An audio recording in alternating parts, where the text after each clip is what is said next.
estás afuera. Pero bueno, agradeciendo el tiempo y la asistencia de todos y cada uno de ustedes, vamos a dar inicio a este panel.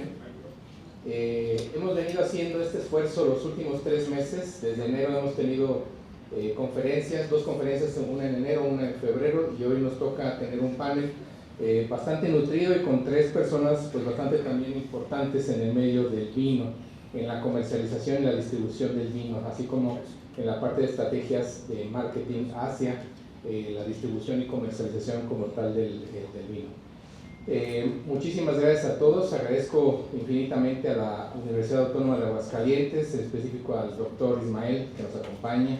Muchas gracias como siempre por la hospitalidad, las facilidades también.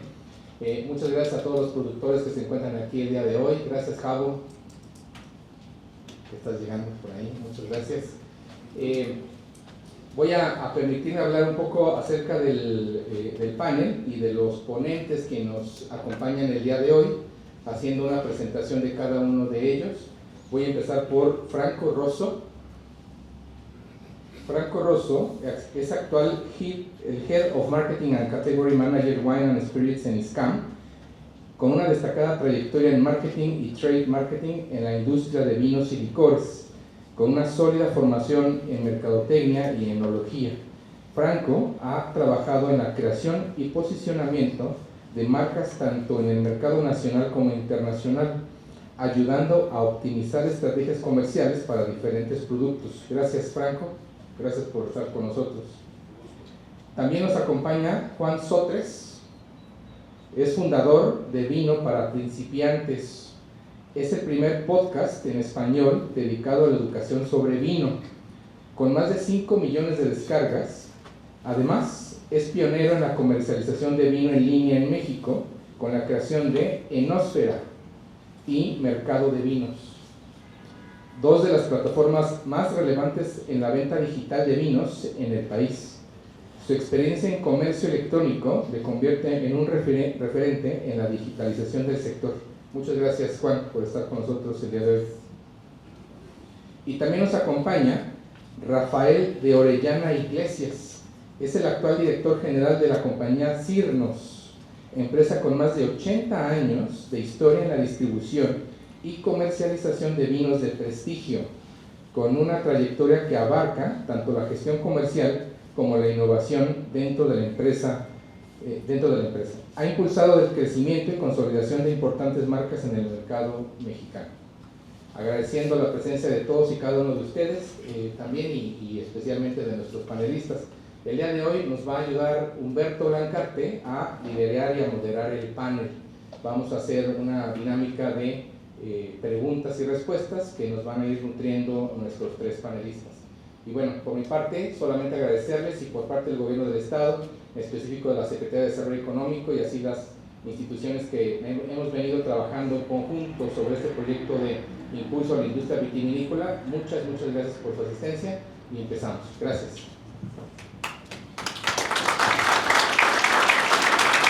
Gracias, David. Pues nuevamente bienvenidos a todos. Vamos a dar inicio a este panel que lo vamos a dividir en 3 grandes temas: comercialización de vino en México. Ahí vamos a explorar los principales canales de distribución, estrategias de posicionamiento y los retos que enfrentan los productores nacionales frente a las marcas extranjeras. Comercialización de vino en línea. Hablaremos sobre el impacto del comercio electrónico, las barreras logísticas y regulatorias, así como las estrategias digitales más efectivas para intercambiar e incrementar las ventas en el canal. Y datos generales del vino en México. Analizaremos el panorama actual del consumo de vino, la evolución del perfil del consumidor y la perspectiva del crecimiento del sector vitivinícola en los próximos años. Al finalizar de la intervención de nuestros panelistas tendremos un espacio para preguntas y respuestas de parte de ustedes, y que bueno, pues nuestros panelistas puedan ayudarnos a entender mejor todos estos temas. Sin más preámbulo, pues iniciamos con un primer tema de la comercialización de vino en México, y les pregunto aquí a nuestros panelistas: ¿cuáles creen ustedes que son los principales canales de distribución para el vino mexicano y cómo han evolucionado en los últimos años? Rafa. Gracias, buenos días a todos. Hablando de cómo se comercializa el vino, pues tiene que ver con más o menos la misma fórmula que lo que viene a ser lo que se sirve en mesa. Una manera fácil de entender el vino es hacerlo parte de la mesa. Entonces, digamos que el mercado hoy se encuentra dividido en gran escala en lo que sería la botella abierta. La botella abierta considera todo lo que tiene que ver con centros de consumo, clubes, wine bars, en fin, es muy grande, hotelería, etc. Y está también la botella cerrada, que es el mayoreo, es la gran superficie, con las tiendas especializadas. Entonces el vino pues ha ido permeando ahí. Sabemos que el vino es, pues dicen que es muy difícil de vender, ¿no? Que no es un producto fácil. A lo cual yo creo estar de acuerdo, pero lo voy a decir como los mercadólogos afrontarían este reto.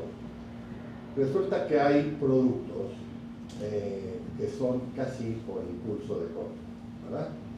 Si vemos las tienditas ahí con sus sabritas y sus caramelos y chicles, y etcétera, etcétera, pues no hay mucho pensamiento ni mucho racional, simplemente se acercan, lo ven y lo compran, se les antoja y lo compran. Entonces digamos que es la primera forma de compra de productos que tienen que ver con una satisfacción inmediata y no mucho pensamiento. Luego vienen aquellos productos que son de involucramiento medio.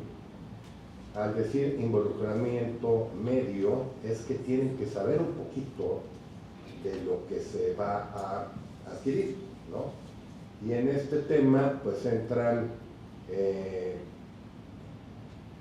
muchas categorías, es decir, si hablamos de la ropa, ¿no? Si hablamos de el uso de o visitar restaurantes o visitar hoteles, etcétera, etcétera, ahí hay un tema de un poquito más de planeación, de involucramiento para satisfacer esa necesidad en específico. Vamos, no le darían ustedes la oportunidad a su niño pequeño de ir a comprar esa ropa y hacer ese tipo de cosas. ¿Por qué? Porque no está listo racionalmente para ir a buscar lo que mejor conviene. Luego viene la compra de gran involucramiento. Y aquí es todo un tema, ¿okay? Aquí, para los que dicen que es muy difícil, sepan que estamos dentro de un giro en donde hay muchas categorías iguales. Voy a poner, por ejemplo, el caso de lo que son los electrodomésticos. En los electrodomésticos sale primero la señora y toda la exploración la hace ella directamente, ¿sí? Y dice, oye, ¿compro? No, no compra. No, por supuesto que no compra. Va a explorar no solamente temas de precios, de marcas, de capacidad, de funcionalidad, etcétera, etcétera. Y una vez que tiene una idea razonable al respecto, regresa con el marido y le dice, pues mira, me estoy encontrando con que estos electrodomésticos me encuentro en tal. Y es muy versátil, porque he encontrado lecturas de ya está el pan, o ya está fría la carne, o ya está toda la parte tecnológica, digamos de así. Además, qué mejor protección pueden tener estos alimentos, etcétera, etcétera, si están diseñados y cuidados por un refrigerador, por un congelador, Y lo mismo sucede con la ropa, etcétera, etcétera, ¿no? Entonces, sale el marido y dice, ya, vamos a comprar, todavía no. Entonces, van a buscar al vendedor de piso. Y dice, oiga, estoy buscando, ya tienen más o menos una idea de que hay 2 centros comerciales, que el precio está accesible, y entonces nuevamente van a involucrarse en el producto. ¿Qué quiero decir con esto? Que posiblemente el periodo de compra en este tercer nivel, digamos que es de semanas, probablemente. ¿Sí? Ya finalmente el vendedor X los convenció de que la funcionalidad, la inversión, el crédito, todo, ya es conveniente decidir y entonces toman la decisión. Esos son los productos de muy alto involucramiento y entran, no sé, ¿tienen ustedes alguna aportación en productos de alto involucramiento? Aparte de aparatos, sí, automóviles, correcto. Pueden ser computadoras, ¿sí? En las computadoras muchas veces le damos, yo en lo personal, digo, que lo resuelve el área, ¿no? Porque yo lo voy a meter ahí, me va a tardar un mes y ni le entiendo, ¿no? Porque lo resuelve el área para que tengamos sistemas de cómputo en la compañía, etcétera, etcétera. Entonces, fíjense ustedes, desde el punto de vista nada más de decisión de compra, en donde, con qué facilidad se tiene el poder de comprar. Entonces, si sintetizáramos de impulso, hablé de caramelos, etc. Yo hablaría en el mercado adulto de el destilado. Hay destilados que les hablan tontería y media, no, yo soy Mr. Zacapa y yo soy no sé qué. Nada, llegan a su casa, se sirven un Bacardí con Coca-Cola y están encantados, ¿no? No hay mucho que razonar, ¿sí? Y después están esos de medio involucramiento, que puede ser la comida gourmet. ¿Por qué?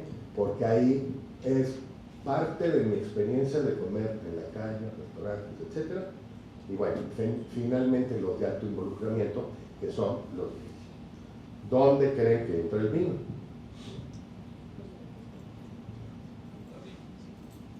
Sí, ese es el tema. El vino no es difícil, hay que tener formas de venta sencillas, lo más sencillo que se pueda, el lenguaje, para que la gente entienda, y sobre todo el mexicano.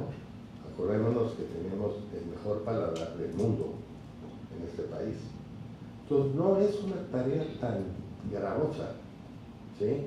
El mismo, yo en las cartas y degustaciones que me gusta hacer, generalmente le pido al consumidor que haga el cierre de lo que es, digamos, las características del vino y por qué gustan, por qué no gustan, etc. Entonces, ¿qué pasa con el vino?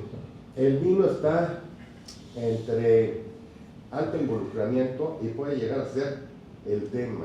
Si hubiera una cuarta, hasta ahí llegaría el vino. ¿Por qué? Porque del vino siempre vamos a descubrir algo, ¿sí? Es un producto que mañana pues voy a ser coleccionista, voy a tener mi cava, voy a tener una serie de cosas, y el nivel de involucramiento seguirá siendo al 100%. Bueno, con este comportamiento ahora sí podemos entrar a lo que son, digamos, los canales.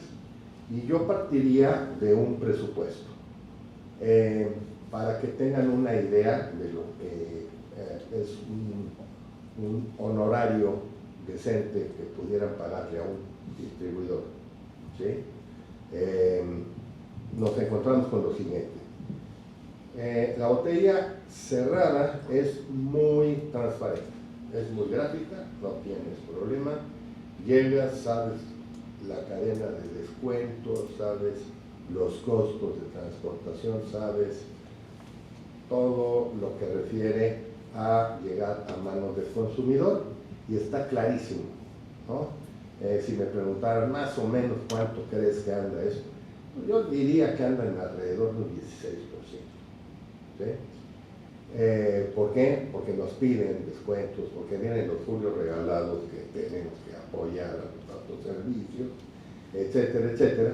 Entonces digamos que ahí hay alrededor 10 a un 15%, fácil. Ese es el costo de colocar. En la botella abierta es muy diferente. También se puede llegar a graficar el gasto, y vamos a ver que entran otros conceptos, son conceptos más sui generis, más escondidos, diría yo, ¿no? ¿Cuántas muestras estás entregando tú a los centros de consumo? Es una barbaridad. Quiero que mi vino esté por copero. ¿Te va a costar? ¿Sí? Quiero que mi vino sea recomendado por los sommeliers, y pues ahí está bien con los sommeliers. ¿Sí? Entonces, muy independientemente si el producto trae premios, no trae premios, etcétera, pues también le vamos a sumar, yo diría, más o menos andamos entre 10 y 15%. ¿Okay? Entonces ya tenemos una idea de lo que es el costo de distribución, pero falta algo más, y ahí les va el tip. ¿Sí? Hay un presupuesto que se da, que se llama una aportación a la publicidad y promoción. Generalmente se divide en dos. El productor paga una parte, el distribuidor paga la otra parte. ¿Sí? Y eso no tiene que ver con la parte promocional, ni dinero, ni nada, sino es todo lo que ustedes disfrutan en ferias, es en donde ustedes ven la visibilidad del producto de manera más interesante, es la parte de estar en este tipo de reuniones. Entonces digamos que para ese motivo yo calculo que el costo que tiene el manejo de el APP, que le llamamos, es alrededor de un 5%, 5% que se distribuye. Ahora sí, ustedes como dueños de su vino, de su marca, pues tienen que determinar si van a tener distribuidores, si van a comercializar solos, ¿no? Y es, digamos, una buena fuente la que les estoy dando para calcular sobre qué estarían teniendo que ofrecerle a un distribuidor para que haga un trabajo correcto, ¿sí? Y entonces podemos entrar de lleno a lo que viene a ser cada uno de los canales, el canal de los autoservicios. Pues ¿quién manda ahí? Bueno, pues manda el tema de, son empresas muy poderosas, ¿no? Y piden todo el tiempo, ¿no? Pero ya estoy dándoles un ejemplo, ¿no? Entre el descuento, distribución, etcétera, etcétera, pues vamos a más o menos nos estamos gastando entre un 10 y un 12%. Si eso le agregamos que hay que obtener una comisión para que los atienden, el director comercial, etcétera, etcétera, pues eso es lo que vamos a ver. En el caso del mayorista es otro cuento. El mayorista trabaja más que nada por la relación, la amistad y la confianza. Son muy pocos. En realidad, comparados con los autoservicios, en volumen de puntos de venta, etcétera, etcétera, son pocos, ¿no? Y son gente que va a visitar los centros de consumo, etcétera, etcétera. Entonces ahí uno va a poner también las condiciones comerciales, pero va a ser muy importante la inversión que se tenga que hacer en capacitación, que entra en ese 5 que estoy hablando, ¿sí? Entonces, si ustedes hacen su presupuesto y dicen, marcadamente para mover el producto solamente, estamos hablando de un 10 a un 15, para darle visibilidad, para darle el aura de, digamos, lo que es un buen trade marketing, etcétera. Entonces ustedes van a tener que otorgar un 5% por ahí, o van a tener que gastar un 5% por ahí, y eso que vienen dándoles más o menos los costes de los diferentes canales de distribución. De los autoservicios, los más parecidos son las tiendas especializadas, ¿no? Que son algunas muy importantes en el país y que hacen más o menos. ¿Qué ha pasado? Que todos estos señores de las tiendas especializadas, los grandes mayoristas, etcétera, pues es gente inteligente, entonces han visto cómo se comercializa el vino en las grandes superficies y han hecho sus propios esquemas de trabajo en donde ya no te salvas, o sea, tienes que invertir. Permíteme interrumpirte tantito para poder conocer ahí del tema. Juan, si nos puedes platicar un poquito tu opinión de estos canales de distribución que han ido, cómo han ido evolucionando en tu especialidad. Bueno.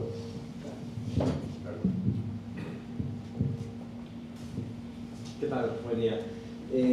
Sí, bueno, yo les voy a platicar más del tema digital, es donde tengo mi experiencia, y justo creo que el canal de distribución online es uno que ha venido tomando importancia, ¿no? Obviamente todavía no está dentro de los principales en términos de porcentaje, pero ni siquiera a nivel e-commerce general retail, ¿no? Si hablamos de todo lo que se vende online contra lo que se vende en retail, estamos ahorita actualmente como en un 15% de penetración.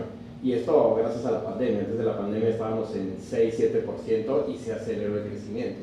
Pero todavía el 85% de todo lo que se vende en canales tradicionales, ¿no? Y el vino pues es algo similar. El vino yo creo que el porcentaje todavía es menor, ¿no?, de la penetración. Pero lo que sí es que es un canal que va tomando cada vez más fuerza, cada vez va tomando más relevancia.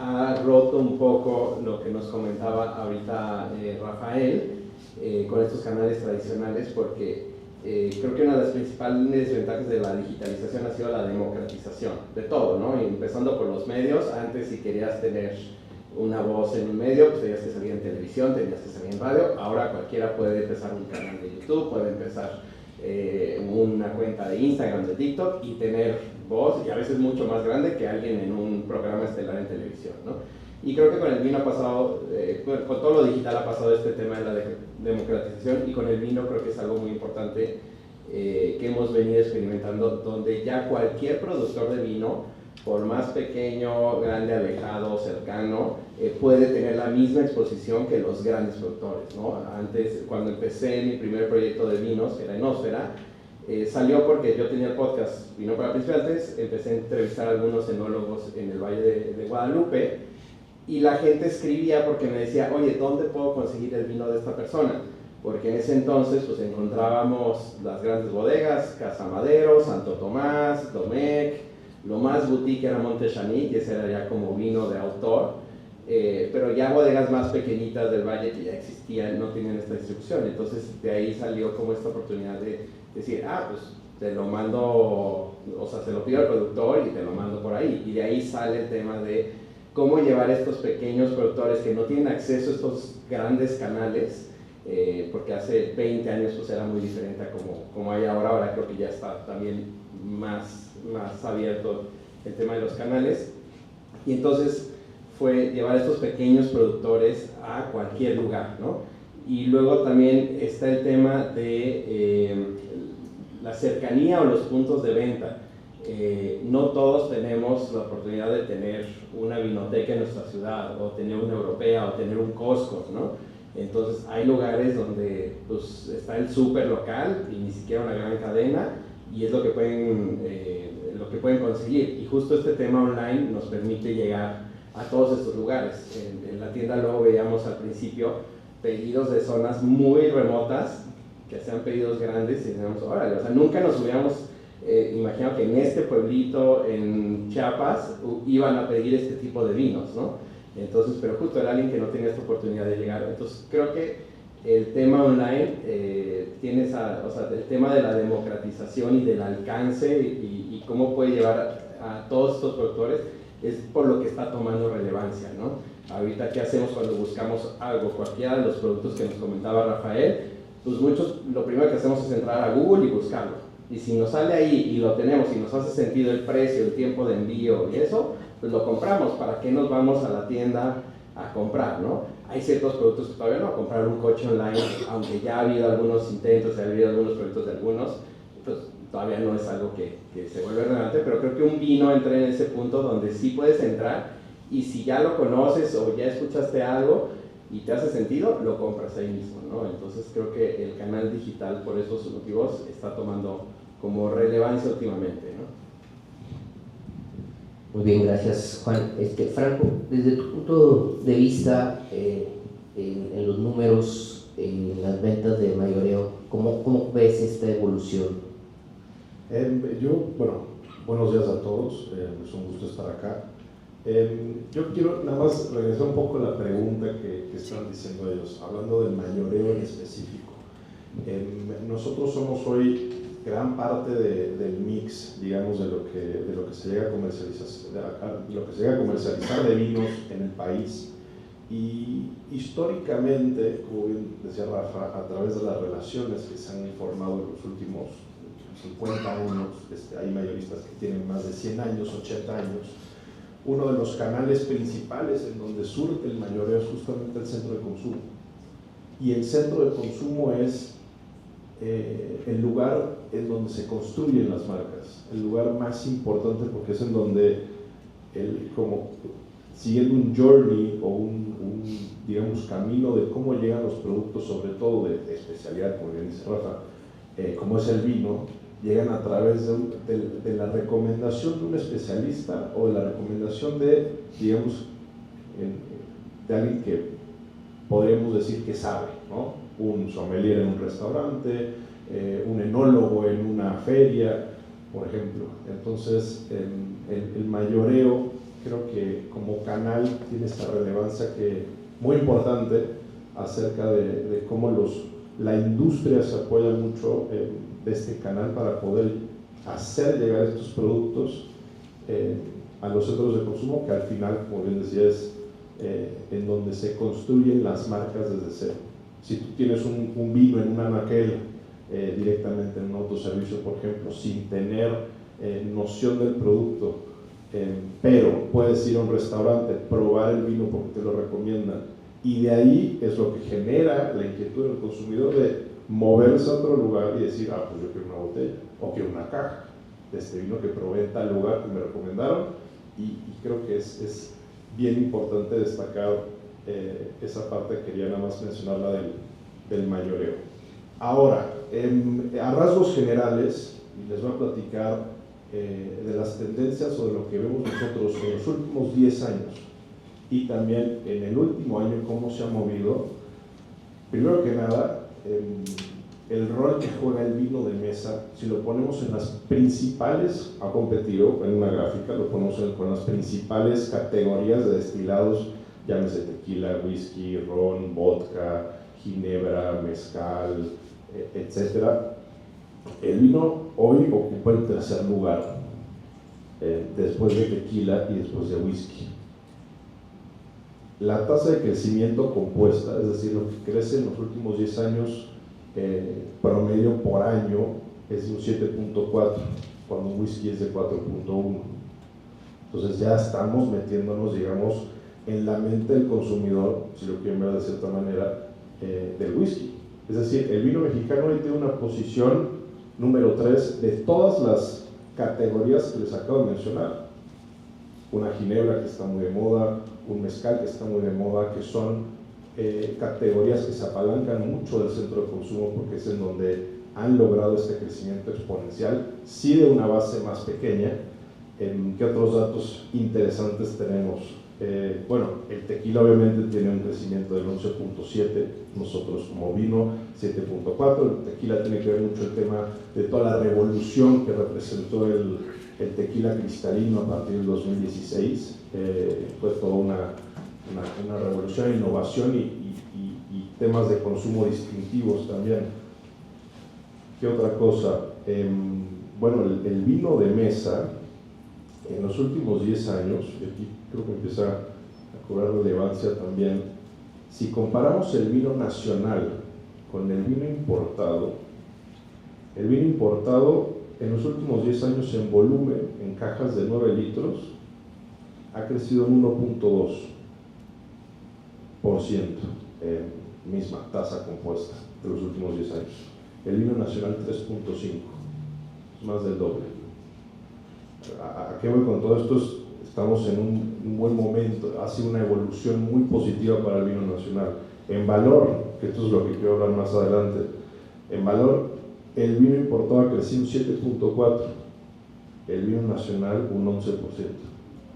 Es decir, el vino nacional está creciendo casi a la par que el tequila, si separamos del total mercado vino del nacional con el importado. Entonces creo que estos datos hablan mucho de lo bien que se han estado haciendo las cosas en el país, de lo bien que se ha evangelizado al consumidor en el tema de consumir vino nacional, valga la redundancia.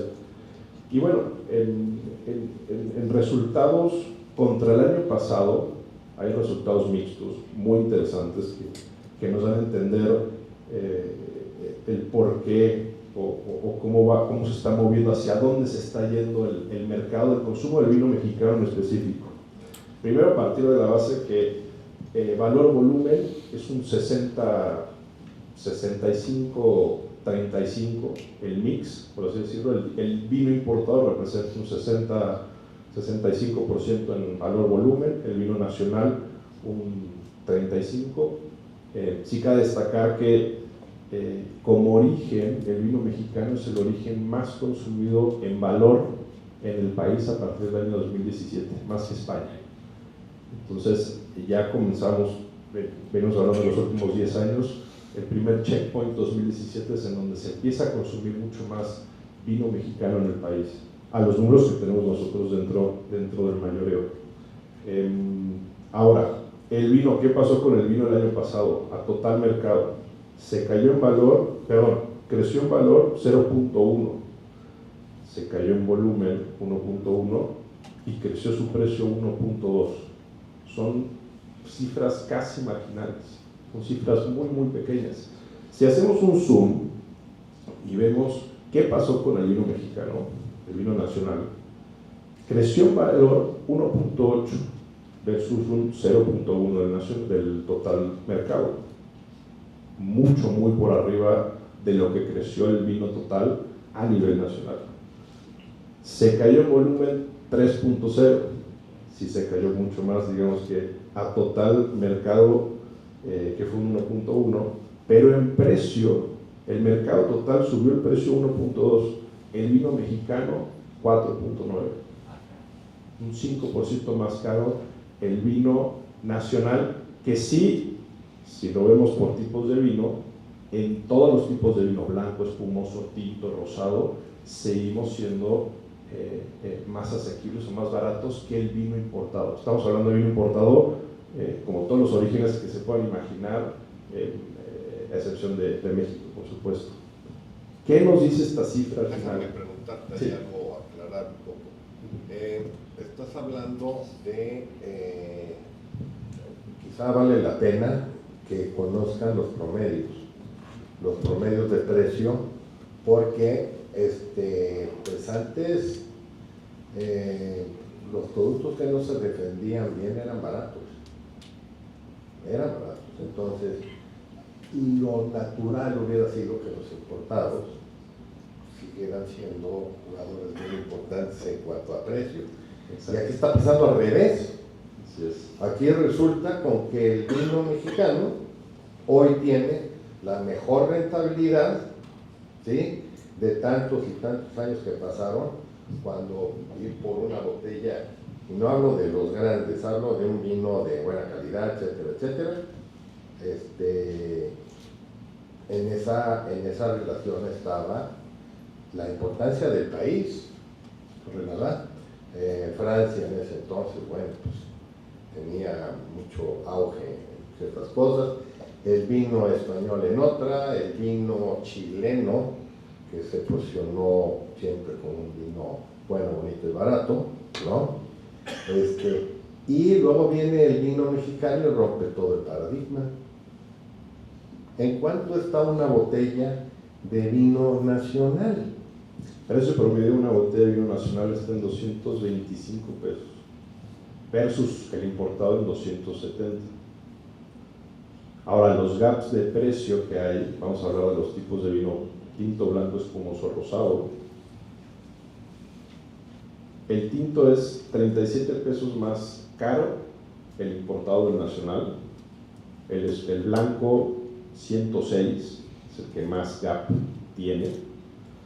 El espumoso 49.6, 50 pesos prácticamente, que espumosos es algo de lo que quiero hablar más adelante. Es una gran oportunidad que tiene el país, es por donde la oportunidad, creo que gran parte de la oportunidad que tiene el país en la parte vitícola puede ser que se esté fugando por ahí, porque el importado está quitando mucho share, por así decirlo. Tiene una gran porción del mercado de lo que significan los espumosos, sin contar champán. Y el rosado es un caso interesante, porque en este caso sí el vino nacional es más caro por 10 pesos.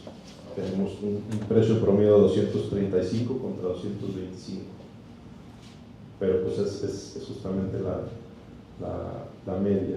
Ahora, estamos creciendo en precio, estamos cayendo en volumen y estamos creciendo en valor.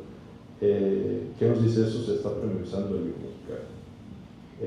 La gente está dispuesta a pagar más por un vino de mayor calidad.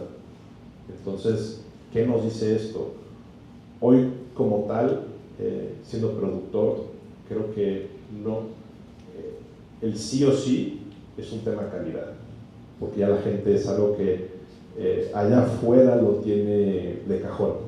Es decir, es muy difícil hoy en día, y creo que puedo decir en cualquier parte del mundo casi, encontrarse con un vino, digamos, que no sea consistente añada con añada, que no tenga, digamos, esta estructura, esta fortaleza o robustez, el tema de los taninos. Es decir, es algo que el consumidor, cuando va a adquirir una botella de vino, es algo que de cajón ya sabe. No se va a sorprender cuando pruebe, se va a sorprender por las distinciones, por la tierra, por cómo se expresó el varietal, específicamente en algún tipo de tierra, algún terroir distintivo que está adquiriendo. Creo que eso es muy importante de comentar. Si me voy a un zoom en bandas de precios, hablando un poco de este tema de la premiumización del vino nacional, tenemos una escala de bandas de 100 a 150, de 150 a 200, etc. No voy a ahondar mucho en eso. Lo que sí quiero mencionar, es muy interesante,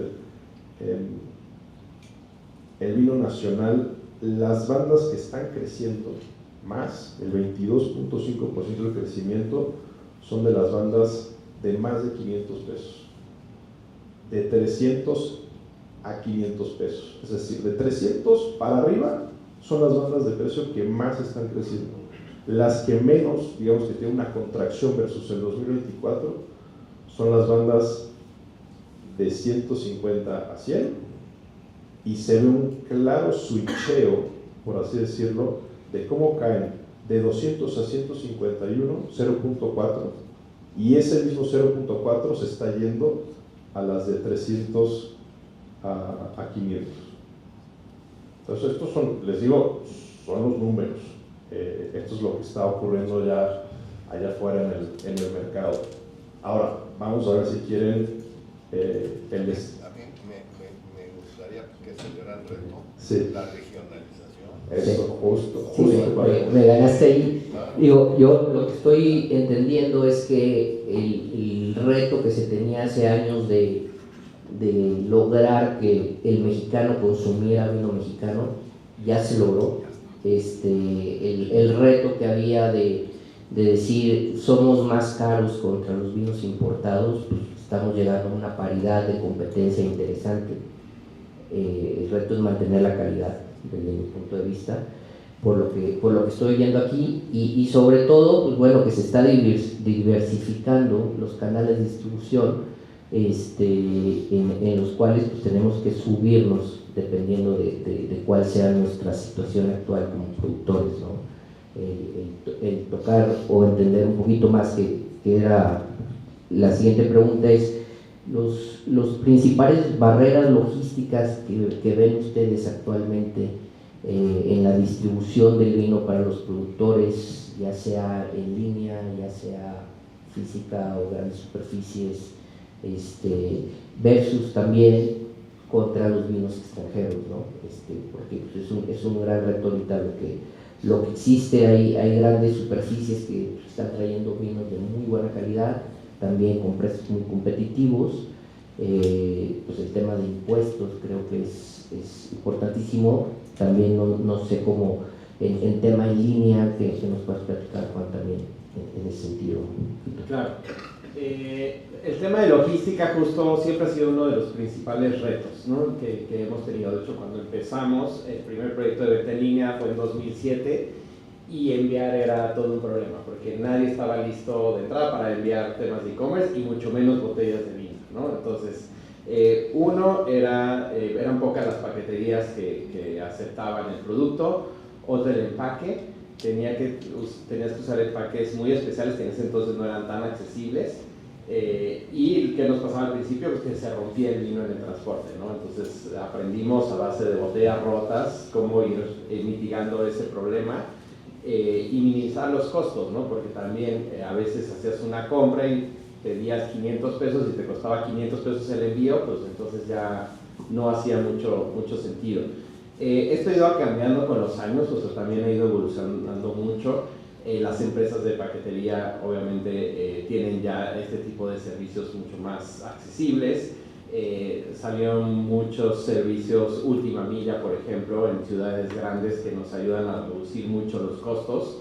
El tema de los empaques también, ahora ya encuentras, hay muchas ya, desde la caja de cartón que tiene los divisores que te ayudan a protegerlas, hasta estas como burbuja, estas bolsas que inflas, hay unas que son como unas charolas donde recargas las botellas como material de donde viene el huevo. Entonces ya hay muchas opciones, la verdad es que en eso también ha mejorado mucho. Sigue siendo uno de los principales costos, ¿no? O sea, de un pedido en línea para nosotros, un buen porcentaje se va en temas logísticos. Entonces, al final, como lo hemos podido como arreglar, es en temas de volumen, o sea, no te conviene pedirnos una botella, o sea, no es rentable, ¿no? Entonces, pero si nos pides 6 botellas, si nos pides arriba de X cantidad, te damos el envío gratis, porque ese tema de volumen nos permite dividir el costo del empaque entre cada una de las botellas, dividir el costo del envío entre cada una de las botellas del pedido. Entonces, la verdad es que se ha ido mejorando mucho. Ahorita ya temas, por ejemplo, de Amazon, tienen ellos ya el Fulfillment by Amazon, que es una maravilla, y aparte uno como consumidor, tú compras, usas Amazon Prime y siempre el envío es gratis, ¿no? Entonces, y el costo para ti como por vender ahí es como 60 pesos por cada envío, que es muy barato. O sea, el volumen de Amazon y la logística que tiene te permite llegar a esos niveles. Entonces ya tienes como muchas opciones, ¿no? En temas consolidados pues está Paquete Express, está Tres Guerras, está Castores, están ya unos que te permiten mandar ya más en temas de cajas, ya no pedidos individuales. Entonces creo que ahorita sí ya tenemos muchas opciones. Antes sí era todo un problema el tema logístico, creo que ahorita ya no es una barrera. O sea, nomás es ver cómo lo incluimos en nuestro precio, cómo lo metemos en nuestro modelo de negocio, pero yo diría que ya no es una barrera, ¿no? Y en temas de regulación creo que también ha ido mejorando mucho. Nosotros al final no somos productores, por ejemplo en el caso de nosotros solo comercializamos, no importamos tampoco, le compramos a empresas como Sirnos. Entonces para nosotros nada más tenemos que grabar IEPS, tenemos que tener en nuestra razón social el objeto para comercializar vino y prácticamente eso, ¿no? Igual las plataformas, Amazon, Mercado Libre y eso, ya te piden pocos requisitos. Tener tu propia plataforma online, tú tienes nada más que ser una empresa constituida, tener justo este tipo de razón social y prácticamente puedes empezar a vender online, ¿no? Entonces también en ese tema, la regulación, al menos para este último punto donde ya vas a vender al consumidor en línea, la regulación no es tan complicada, ¿no? Ya para temas de importadores, productores, pues ahí sí se va complicando temas de impuestos y de todo, ¿no? Rafa, ¿qué nos puedes platicar de estas regulaciones, tema logístico, cómo ustedes como distribuidores pues ayudan al productor a empujar esto en restaurantes, en superficies. Claro. Digamos que lo novedoso en estos momentos es, ya tiene unos añitos, no se aplica en todos los estados, pero sí siguen incrementando desgraciadamente los impuestos, y hoy tenemos con que algunos estados están cobrando el 4.5, aparte de todo lo que ya ustedes saben que tenemos que pagar todos, ¿verdad? Ahora ha salido este nuevo impuesto, que entiendo se localiza mucho más ubicado en lo que va a ser el área metropolitana y el Estado de México. Ese es donde ya es una realidad.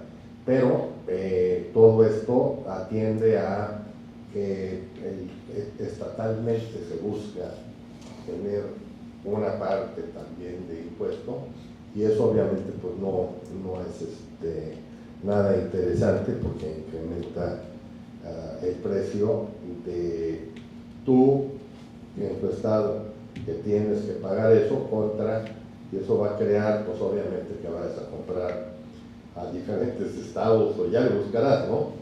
Pero eso digamos que dentro de la parte impositiva, lo más novedoso.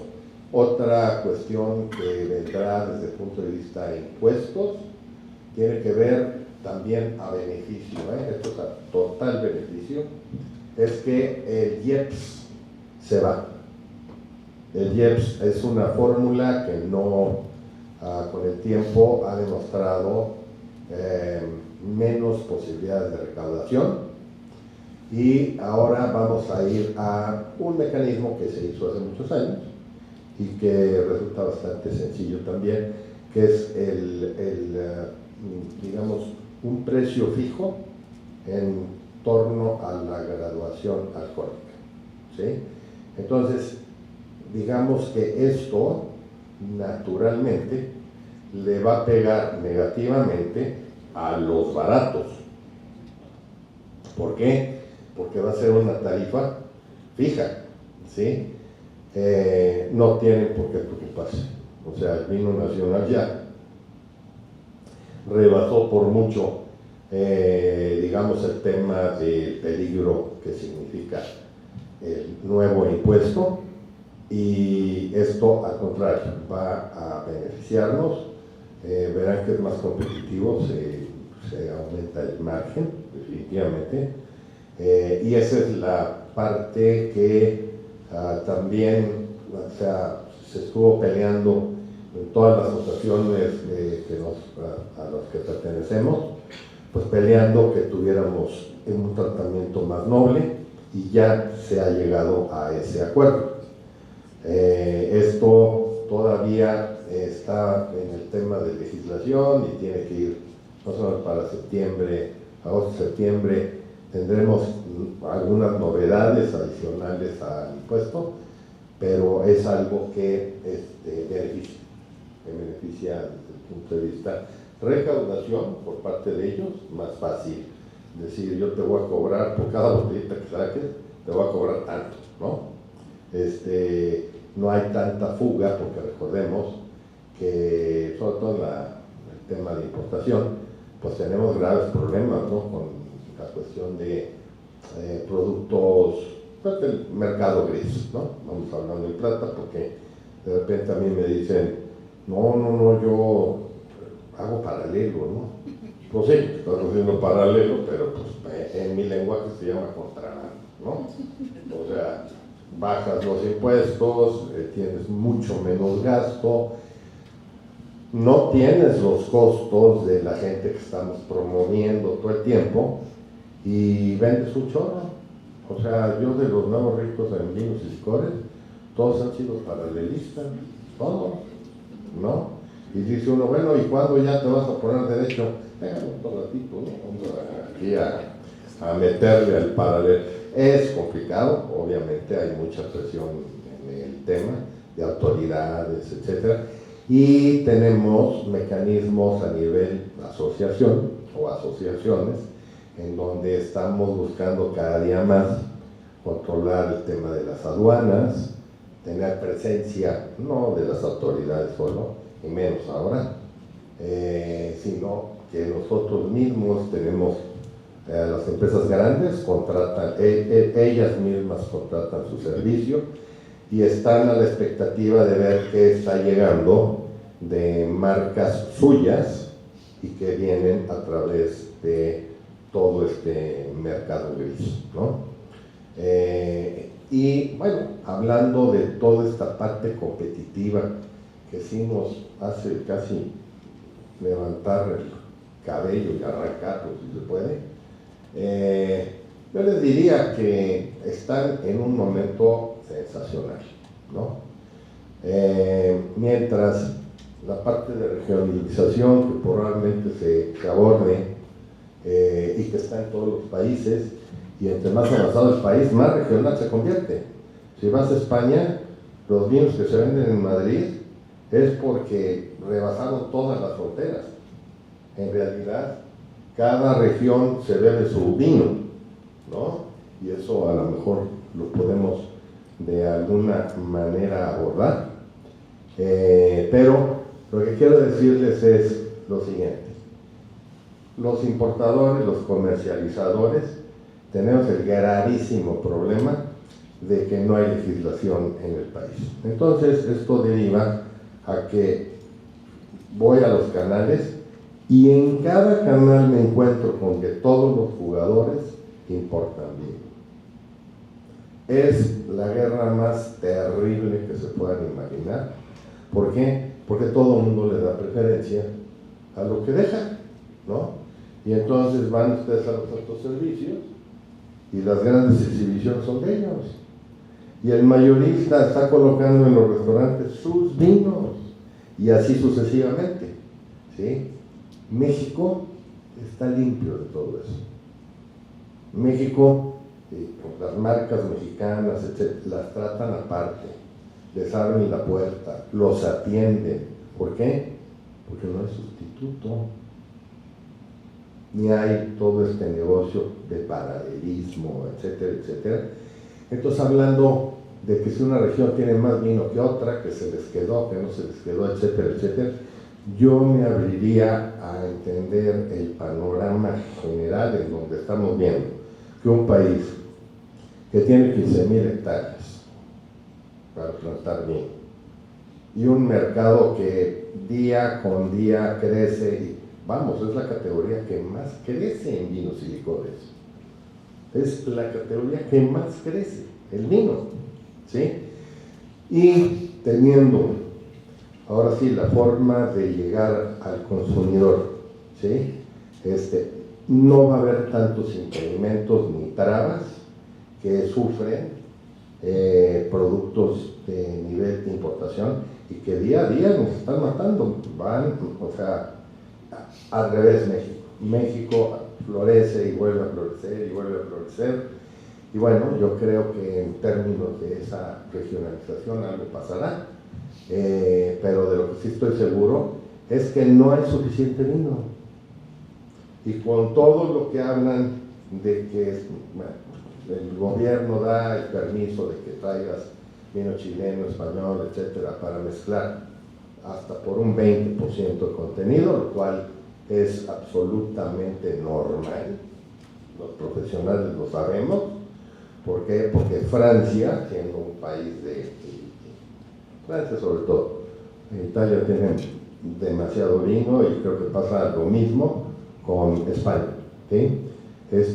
Son importadores bien importantes de vino, los franceses, y traen vino del norte de África y compran en España y compran. Entonces, todo este jaleo, todo este tema, México despierta en donde todo para adelante es bien generoso, bien generoso. Creo, como lo veníamos comentando y con eso termino, que es el gran detonador. Estamos viendo a la industria nacional en su momento más lindo, en donde cada esfuerzo va a producir un resultado bueno, interesante, productivo, y es tiempo de apostarle al vino.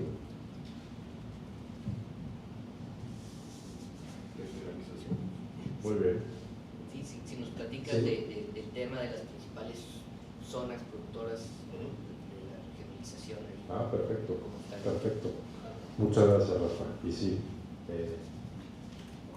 creo que es muy importante tocar el tema de que hoy ya no es el vino mexicano es caro, me sale mejor otro, sino hoy el consumidor está eligiendo el vino mexicano, no cueste lo que cueste, sino ya está dispuesto a pagar lo que hoy vale, y eso también tiene que ver con una mejora en los últimos años, obviamente, de la calidad, y cómo ha cambiado también el perfil del consumidor, en donde ya buscan calidad, ya son mucho más especializados al final. Quería agregar eso nada más. Vamos a ver, antes de la regionalización, quiero platicarles de los tipos de vino, porque creo que hay datos muy interesantes en donde los vinos blancos y los vinos rosados son los que mayor crecimiento tienen actualmente. El vino, un segundo, acá está. El vino tinto, a total mercado, vinos de mesa, se cae 1.5. El importado se cae 2.9. Digamos que es el que mayor aporte tiene, porque estamos hablando de que el 60% del vino o del mercado del vino en México es importado. El nacional crece 0.8. Les digo, son puras buenas noticias, afortunadamente. El vino blanco, el importado crece 0.5, el mexicano 6.3. El espumoso, que eso sí tengo que hablar, es bien importante el espumoso. Si nosotros vemos como tipo de vino y podemos dividir entre importado y nacional, el importado es el 96% del mercado y el mexicano tiene el 4% nada más. Ahora, es bien interesante hablar del espumoso, se lo repito nada más, es sin champaña. El espumoso, el crecimiento que está teniendo, más que el consumo del espumante, digamos como ritual, me voy a aceptar a tomar una botella de espumoso, tiene que ver mucho con la tendencia de los spritz, con la tendencia de los Aperol Spritz, y es parte también de lo que hoy por hoy, por un tema macroeconómico que el país está viviendo y por una crisis que tiene la champaña, es quien está reinando en el mundo del espumoso. Entonces ahí es cuando vemos tendencias que se cruzan entre un tema de barras, coctelería, destilados, licores con el mundo del vino. Y estos específicamente, se los puedo decir, es una marca que es Cinzano. Si nosotros del mercado de espumosos quitamos a Cinzano, el mercado de espumoso se cae. Si lo metemos, digamos, dentro del mix, crece. Hoy por hoy les puedo decir que crece en valor, y eso que el precio promedio de una champaña es alrededor de los 1.800 pesos, y de este producto estamos hablando de los 250 más o menos. Hoy por hoy vende más el espumoso que la subcategoría de champaña brut, para que dimensionen más o menos cómo está el tema. ¿Cuántas cajas dimensionan las que vende la Brusco? No tengo los datos acá, pero Arriba de 1 millón. arriba de 1 millón de cajas son, exacto. Y es una marca también. Y etcétera. Así es. Hoy tienen un mercado enorme, porque el mexicano, de alguna manera, ha tomado los espumantes para todo tipo de festejos. Por eso la sidra es tan importante, ¿no?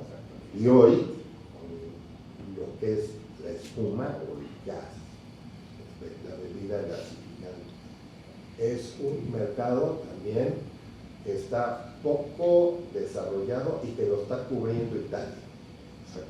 Vamos a ser muy sinceros al respecto, porque Italia aparece en el mapa simplemente por el espumante barato, ¿sí?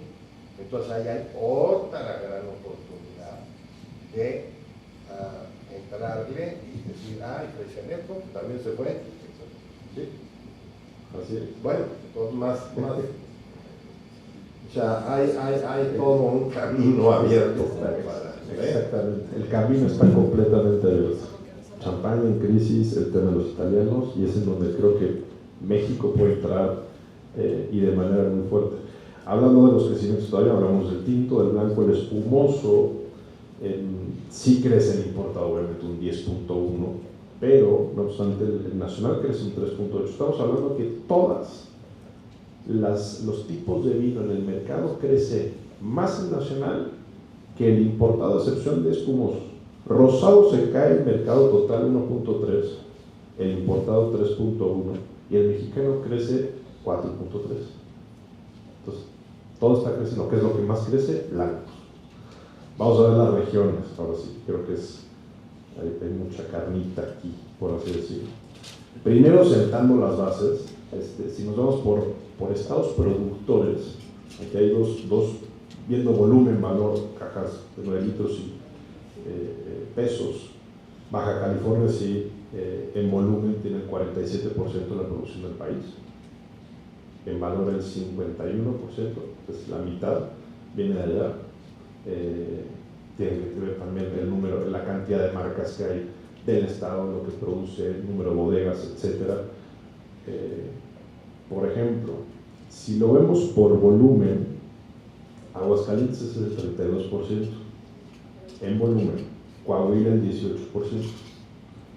Si lo cambiamos a valor, Coahuila es el 34% y Aguascalientes el 10% nada más. Digamos que somos un estado que vende barato. Hoy siempre hay dos maneras de verlo, ¿no? Es una oportunidad enorme porque hay un camino, no larguísimo, pero hay un camino bien marcado para dónde hay que ir, que es calidad, premiumización, y allá afuera la gente está dispuesta a pagarlo. Y hablando de generaciones, justo ayer, Rafa, de las nuevas generaciones y cómo hoy sí está, digamos, el nuevo consumidor, el joven, tomando menos, pues si está tomando menos, que tome caro, o sea, que vaya a pagar, ¿no? Al final. Entonces, el cambio en la premiumización, y esto se los digo, no es el vino mexicano, no es el importado, es a nivel global. Hoy lo que mueve es la premiumización de las marcas. Es lo más importante. Entonces, como Estado, creo que es bien interesante y bien importante hacer un ojo, poner el ojo en el tema de los vinos premium. De los vinos, les decía, más de 300, más de 500 pesos son los que crecen por encima de los niveles de la comercialización de vinos totales importados más nacional. ¿Qué más les puedo decir? Teníamos a Vino Los Reyes, y teníamos cosas ahí enfrente que decías. O sea, hablar de vino mexicano era de mal gusto, la verdad. ¿Sí? Hoy, si el consumidor, luego enfréntate a un mercado en donde no tienes valor ninguno. Entonces, claro, decían, pues es que, ¿para qué le sigo haciendo y para qué le hago al ojo y para qué? Si no, el mexicano es malichista. ¿Recuerdan de la famosa palabrita de malichista? Pues hoy no hay malichismo ninguno.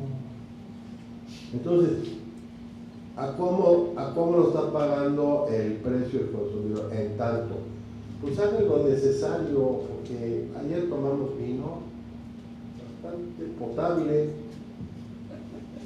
Yo vendería ese vino más caro de como nos lo vendieron. Pero es que tú eres chilango y etcétera, etcétera. Pues vayan a Chilangolandia a vender vino, ¿verdad? O vayan a Monterrey, o vayan a las playas, ¿no? Hoy los distribuidores de playas no nos reciben casi porque son competidores nuestros. O sea, yo vendo vino de California, ellos también. Yo vendo vino argentino, ellos también, ¿no? Entonces ya no nos pelan. Pero váyanse directo ustedes a las playas. Y todos están comprando volumen. ¿Por qué? Porque lo que quieren mostrarle al turista es lo que hemos avanzado en vino, ¿no? Y lo venden en dólares, y lo venden muy bien vendido. Entonces, es un mundo de oportunidades, ¿no? Si quieres hacer un espumante donde te lo den en el lobby cuando entras antes de registrarte, ahí está el mercado. Si quieres comercializar un blanco, un tinto, etc., ahí está el mercado. Pero sobre todas las cosas, en mi haber, era imposible hablar de estos temas. Decir, sí, pero es que la gente ya sabe, van por su Marqués de Riscal, ¿no? Y van por su Concheta, ¿no? Una porquería completa, pero así es el mexicano, ¿verdad?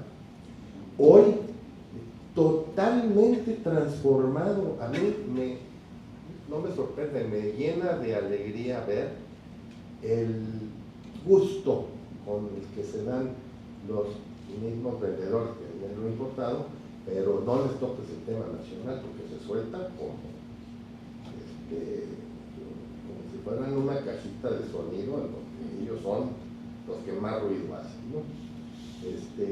Con ese cariño, con todo lo que hay, a mí me da la impresión de que es buscar aquellos nichos, temas de regionalización, pues de alguna manera, y la regionalización finalmente, si se da, pues será un reto más. ¿Por qué? Porque vuelvo a insistir, los vinos que encuentras en Madrid posiblemente sea el 3% de lo que se produce en España, o el 5% de lo que se produce en España, ¿sí? ¿Por qué? Porque hay una férrea pelea entre Ribera del Duero, La Rioja, los albariños en blancos, con el otro que es muy rico, ¿no? Rueda, claro, ¿no? Entonces, digamos que todo ese es por donde va a atravesar México.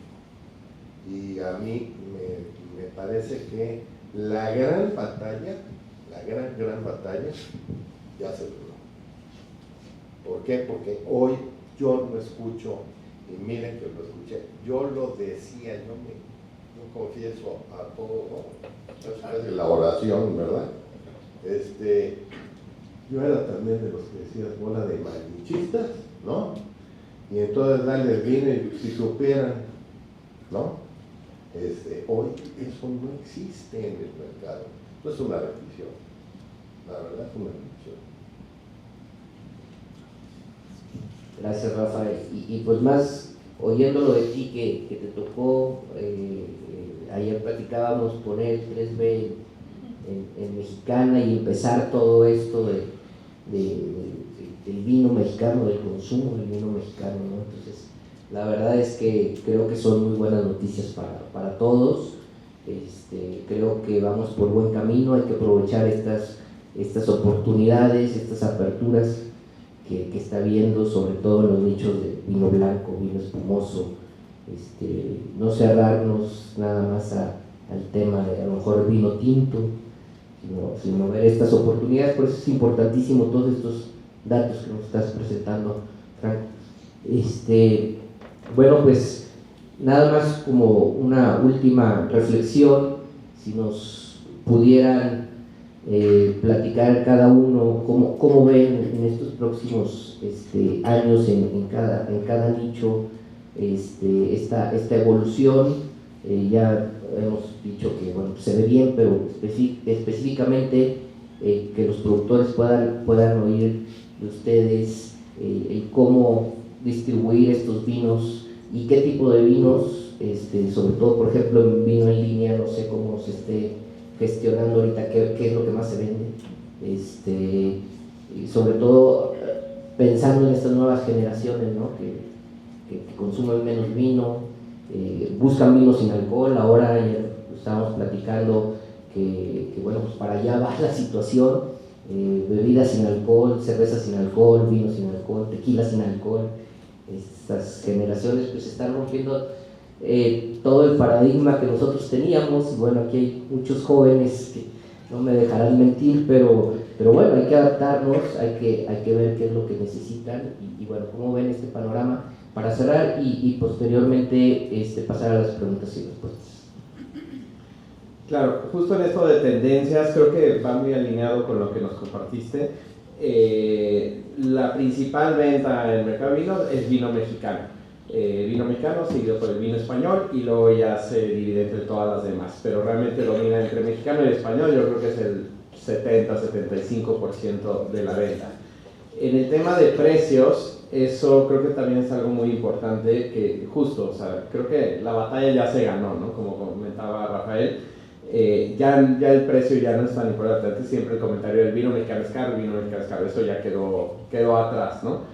Entonces, y nosotros lo hemos visto en línea, nosotros en Mercado de Vinos no somos baratos, de hecho, o sea, a mí a veces amigos me preguntan de, oye, te voy a comprar en la tienda, y yo, no, mejor ve al Costco y cómpralo, o sea, te sale más barato, ¿no? Pero justo no estamos compitiendo por precio, estamos más bien compitiendo un poco por justo la disponibilidad, el que te lo llevamos a donde sea, la facilidad, pero creo que más que nada el tema de la historia que hay detrás de cada uno de los proyectos y lo que cuentas. Entonces, ustedes se darán cuenta cuando van a visitar sus bodegas, alguien que va y visita y pasa un tiempo con ustedes y le platican la historia, lo escucha de ustedes, prueba el vino, se lleva cajas, se le queda, cuando va a otro lugar, si lo encontrara en el restaurante seguramente lo va a pedir. El tema es que eso no es escalable. Pero ¿qué pasa si puedes tener 1000 visitas diarias a tu bodega, ¿no? Entonces, y eso se puede de manera digital, porque tú con un video donde salgas contando esa misma historia, lo lleves, le enseñen las barricas, le enseñen los tanques, el proceso, y lo puedan ver 1000 personas, 5000 personas, 100,000 personas, 1,000,000 de personas, pues es el mismo efecto que tiene que el que te visiten ahí. Entonces creo que justo eso es lo que nosotros hemos explotado mucho. Vamos a contar la historia de este vino, de dónde viene, por qué, quién es el productor, cómo surge, qué hay detrás de tal. Y ahí al usuario se le queda, el precio es lo de menos, o sea, dice, yo quiero probar este vino, yo quiero probar esto que me acaban de contar, ¿no? Entonces, creo que eso es el poder del tema digital, que puede ayudar a que salga mucho de ahí. Y creo que es uno de los grandes retos de Aguascalientes. Yo soy de aquí, de Aguascalientes, y luego platico allá vivo en Ciudad de México de vinos de Aguascalientes, y todavía muchos se sorprenden de que Aguascalientes haga vino. Como antes los extranjeros se sorprendían que México hiciera vino, y creo que todavía, pero Aguascalientes muchos no tienen ni idea que hace vino, o sea, y ni siquiera de los más populares y los más masivos, ¿no? O sea, es como de, no sabía que Aguascalientes, o sea, no lo tenían en el mapa, ¿no? Entonces creo que ese es uno de los retos principales, de dar a conocer que en Aguascalientes estemos vino. Creo que la labor que están haciendo con todo este proyecto de Vino Aguascalientes es parte de eso. Pero justo ustedes como bodegas, creo que esa presencia, esa personalización, ese llevarlo a más personas su proyecto, y decir, oye, pues es que sí, me visitan aquí, me va muy bien cuando me visitan, pero no, haz que te visiten online miles de personas, ¿no? Y no necesariamente tiene que ser con su propio, muchos me preguntan, oye, ¿tengo que lanzar mi propia tienda? Depende, o sea, pero a veces ni es necesario, a veces justo hay otras tiendas en línea, está Mercado Libre, está Amazon, hay otros canales y puedes empezar por ahí. Lo que sí es que sí tener una voz de tu marca, eso creo que sí es muy importante, o sea, sí estar compartiendo contenido, ser auténtico, ser sincero, la gente le encanta escuchar eso, saber las historias que hay detrás de los proyectos y ver qué está pasando ahí, ¿no? Y ahorita pues las redes sociales nos dan ese acceso, ¿no? Y entonces si tenemos esa difusión, tenemos ese tema de la barrera de precio ya se rompió, la gente quiere probar vinos mexicanos, la gente quiere estar buscando siempre nuevos proyectos. Yo lo veo mucho en restaurantes que cuando la gente va, normalmente es de, este no lo he probado, déjalo prueba, ¿no? Entonces, mientras sea de México, y si no lo han probado, van. Y obviamente los que ya probaron y ya les gustaron, pues los toman ya para estarlos pidiendo. Entonces, sí, yo coincido en que estamos en un gran momento, o sea, las cifras lo demuestran. Tenemos acceso a todas estas herramientas digitales, a todas estas audiencias, a los jóvenes, justo la tendencia ahorita en los jóvenes. Lo del vino sin alcohol también es una categoría que está creciendo mucho en la venta en línea, pero también, por ejemplo, el primer episodio del podcast se grabó hace 20 años, se grabó en 2004, ¿no? Sigue ahí online en YouTube y en Spotify y todo. sigue siendo el más escuchado y todos los días llegan comentarios de personas, sobre todo jóvenes, de ay, me encantó, estoy aprendiendo mucho, porque es como a manera de un curso. Y todos los días veo gente aprendiendo de vinos, queriendo conocer más, quieren ir a cenar y pedir una botella y saber qué están tomando, traen una hambre por aprender importante, y esos son los futuros consumidores y son los que van a consumir nuestros vinos y son los que van a posicionar al Estado dentro de los principales, ¿no? Entonces creo que sí estamos, tenemos una bolita mágica donde vemos el futuro con lo que ya pasó en otros países, como decía Rafael, ¿no? O sea, y vamos en la misma tendencia, entonces tenemos esa oportunidad de seguir ese mismo camino y la oportunidad es enorme y hay que aprovecharla. Creo que has dado en el clavo, bueno, sí, has dado en el clavo una de las frases célebres de gente que sabe vender vino, es: si no tienes una historia, ni presentes la botella. La gente compra experiencia culinaria, ¿sí? Entonces, ¿qué vería yo en el mediano plazo de esta regionalización? Pues hay que prender al gobierno. O sea, ustedes no saben la cantidad de apoyos con mercados bien maduros, que tenemos presupuesto, que tenemos un montón de cosas, los importadores, de las diferentes regiones. Entonces accedemos a dinero, comprobamos nuestros gastos, etcétera, etcétera, y vamos, ¿no? Aquí escucho hasta dónde, que hay que convencer, no, hay que exigir. Hay que exigirle al gobierno, ¿sí?, que haga el trabajo, así como dije de la etiqueta, diría yo, oye, ¿y qué hay atrás de la marca Aguascalientes? ¿Alguien me puede decir qué hay atrás de la marca de Aguascalientes? Claro, pues aquí está, tierra rica en historia y sabor, cuna de buena vida, aquí lo tienes. Es decir, tienes que ser lo suficientemente convincente para que tu historia me impacte. Y a partir de eso, ¿sí?, y podemos dar ejemplos, ¿no?, de cómo Baja California de repente busca esa narrativa, cómo lo hacen en Parras, que hoy es una región de una bodega. Hoy puede estar una semana en Parras visitando bodegas, ¿sí? Entonces, yo pienso que el futuro es de exigencia.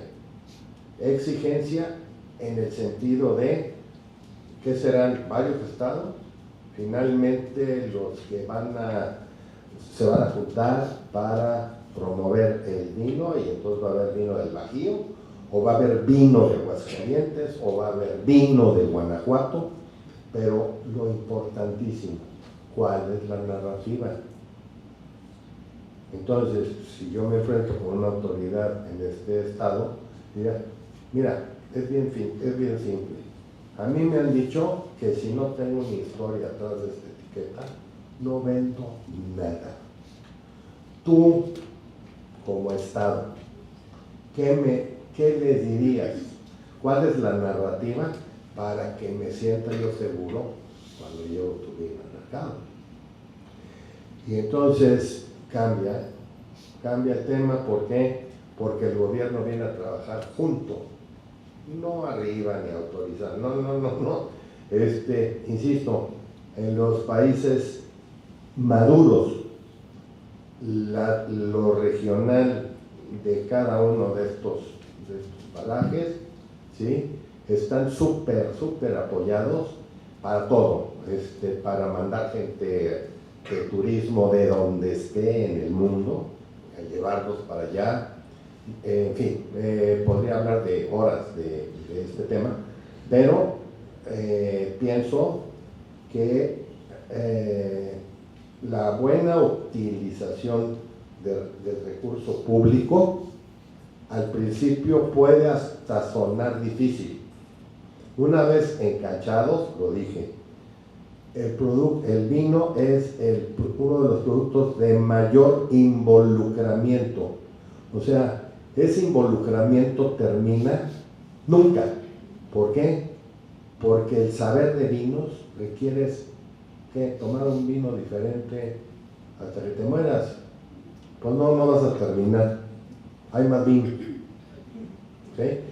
Y ese es el panorama abierto. Entonces, ¿dónde entra Aguascalientes? Y pues me parece que son de las cosas que unidos los productores deben exigir del gobierno.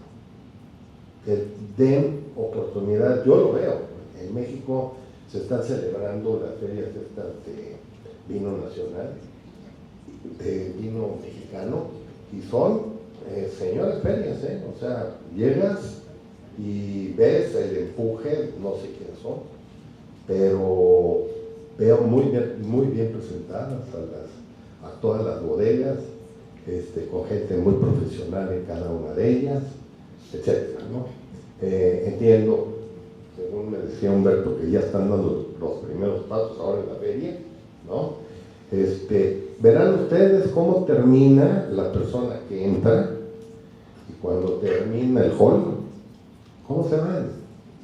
Y se van diciendo, mejor le damos otra vueltecita a los vinos y no me voy a emborrachar con los aguardientes. Mejor le damos una vueltita. Y eso lo hemos tenido que hacer en cada estado. ¿Por qué? Porque los distribuidores, mayoristas, vendían destilados, hombre, no sabían nada del vino. Entonces, maestro, si pones el tequila y después pones el brandy y luego pones el vino, mejor no hagas nada. No hagas nada. Estás perdiendo tu tiempo y más el del consumidor. Empieza con el vino y luego ya suéltalos a que se emborrachen. ¿Sí? Pero empieza con lo que tú sabes hacer y cuál es tu misión con el consumidor. Y así lo hicimos en Puebla y en varios estados de la República con extraordinarios resultados. Yo pienso que ese fenómeno hay que llevar a la señora y toda su comitiva a que vean cómo sale esa personita, entra y sale después de que lo alimentaron de historias románticas, etcétera, etcétera, y es un abogado penalista de los vinos de Aguascalientes. O sea, se hacen verdaderos aliados. Y eso es lo que hay que hacer ahora con el gobierno. Vente para acá y ahora vamos a trabajar juntos. Y tú eres el fuerte. Entonces, eso va a librar muchas guerras y no abrevio nada que esté fuera de contexto, porque sé que hay tamaños de productores, pero sin duda van a ir encontrando materia o material para aprovechar y para crecer, ¿no? Eso sería así como que en el mediano plazo, porque se tiene que trabajar en, ¿cómo le dices tú? La región. Hablábamos de, porque por aquí lo tengo anotado, pero sí, era indicación. La indicación geográfica. Indicación Geográfica, sí, correcto. Eso me lo dijeron desde México, hablan de que busquen esa indicación a morir, porque no están muy de acuerdo algunas gentes, están pendientes de ustedes y que dicen que se dejen de platicar cómo van a vender más. Eso es problema de cada uno. No lo metan a un foro. Mejor vayan y aprendan qué hace uno, qué hace otro, qué hace un estado, qué hace el otro. Y aquí tenemos que tener toda la fuerza de la famosa indicación. Eso es lo que le da el permiso, el siguiente permiso para actuar como Aguascalientes. Y cierro diciendo lo siguiente: es una tierra de vida, Si yo tuviera que contar con las manitas ¿cuántas tierras de vid hay en el país? No, a lo mejor no paso de 3 o 4, ¿cierto? Hay vid en Sinaloa, en Sonora, y hay vid en otros estados, pero los clásicos, Aguascalientes, de lo número 1, ya sé, Brandy, Don Nazario, y toda su historia maravillosa del Brandy San Marcos, etcétera, etcétera, ¿sí? La tierra es fértil para la uva. No habrá una historia que podamos sacar de ahí. Y eso lo hace muy distintivo de inmediato. El de Baja California, pues estaba Cheto. ¿A quién le proveía Cheto? Nada más y nada menos que a Domeca. Entonces, pues unos bárbaros en crecimiento y todo el rollo. Y después, Parras con Viejo Vergel, allá en el noreste, y acá en el centro del país, Aguascalientes y un Querétaro, ¿no? Y Querétaro por los franceses, porque Martel hacía su vino ahí y lo llevaba a México y lo vendía en 2 días, todo lo que producía, ¿sí? Y el caso de los espumantes, que es el caso de Freisenen. Entonces necesitamos capturar esa historia que le permita al consumidor decir, de lo primero que quiero probar son de las zonas, ¿no? Que ya no voy a probar porque ya están probados, que son tierras nobles para la uva. Me parece. Gracias, Franco.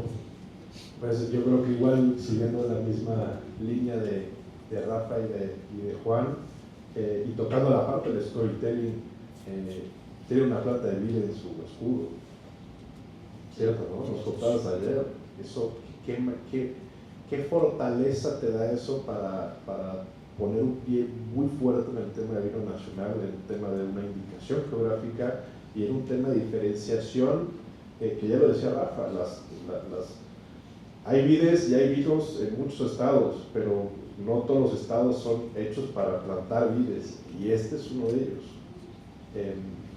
Al final es un negocio de gente, y la gente, y sobre todo el vino, la mística que tiene versus el destilado, toda la parte romántica que ustedes como productores lo viven en cada vendimia, es desembocar todo eso a la historia del vino, y si tienen la posibilidad, ustedes ser la cara que va y cuenta esa historia, porque es en donde se enamora la gente, es en donde venden una experiencia, venden más allá del contenido que tiene la botella. Inclusive puede llegar a ser, mística, ¿no? Puede llegar a ser místico porque en ese momento probablemente el vino te sabe mejor que cualquier chateau francés, etcétera, y tiene que ver con el poder conectar a través de esta narrativa, de esta historia que tiene el mismo vino, que hoy tiene la oportunidad de generarla a través, o teniendo, una mano atrás, lo que es el Estado, ¿no? Y lo que representa históricamente el Estado en el mundo del vino en el país. Solo quería agregar esa parte. Nosotros, ahora me voy a los datos duros que tenemos en ISCAM. Para el 2025 nosotros siempre generamos un forecast, generamos una perspectiva, generamos este documento a principios de año. Obviamente hay todo un estudio detrás macroeconómico, ya sea mundo, Estados Unidos, Europa y México, que les puedo platicar en puntos muy sencillos porque se sabe un poco del tema, pero en la parte económica hay varios puntos: los recortes de las tasas de interés que van a impulsar el consumo, las inflaciones sin trayectoria clara y el consumo con una tendencia negativa, la volatilidad de los tipos de cambio por todo lo que está ocurriendo en el mundo, las tensiones geopolíticas, de las guerras que esperemos ya vayan a acabar. Todo esto va a afectar cadenas de suministro, precios de las materias primas, etcétera, lo que nos lleva en el mundo del vino a nivel nacional a una proyección de crecimiento en volumen del 0.4 y crecimiento en valor del 1.1. Ahora, ¿cómo juega México en ese aporte o en esa perspectiva? Si el total crece 1.1 en valor, México crece 2%, pero se cae 0.4 en volumen. Entonces, venimos con la misma tendencia. Vamos a seguir creciendo en valor, vamos a seguir comercializando, o sea, seguir consumiendo valor como tal, productos de alto valor, y a nivel importado son, digamos, resultados mucho más flat o parecidos. 0.6 el crecimiento en valor para importados y 0.9 de crecimiento en volumen para importados, lo que podría significar una tendencia hacia productos más económicos o de volumen, ¿no? ¿Qué afecta también?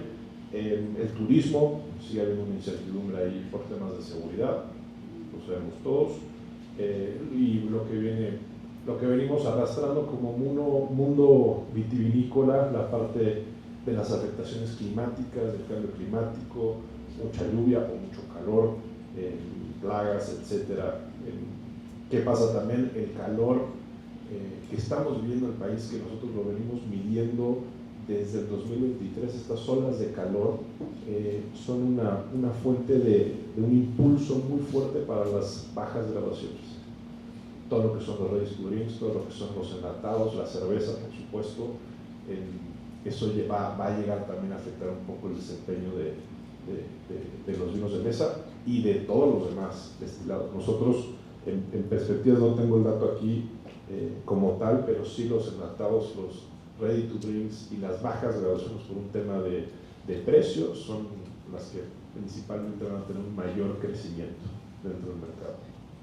No con una participación tan fuerte, tan robusta como la tienen los vinos de mesa y los destilados, pero digamos es una categoría, una división dentro del mundo de destilados y vinos y licores que pues, no deja de crecer. Muchas gracias, Franco. Bueno, pues, les agradecemos. No sé si tengan alguna pregunta del público y nos ayudan levantando la mano. ¿Nada? ¿Sí? Claro que sí. Pero... Gracias.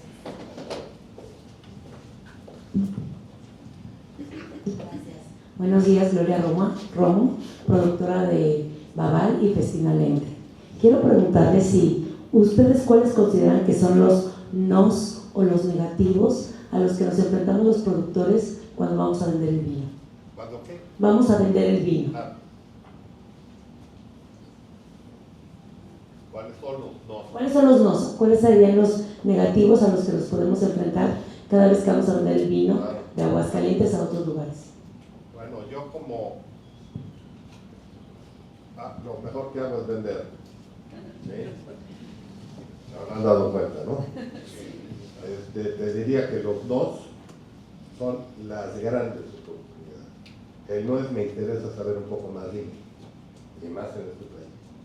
No que. No, yo decía. ¿Sí?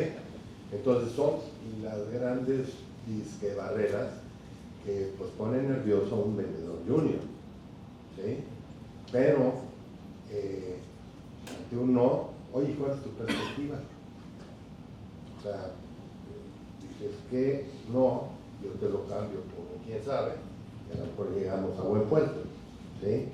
Entonces, ante la venta, yo creo que más bien es la parte funcional del storytelling, en donde te avientas y lo convences y te lo acabas, ¿sí? Hasta que el señor diga, va, te compro, de esto.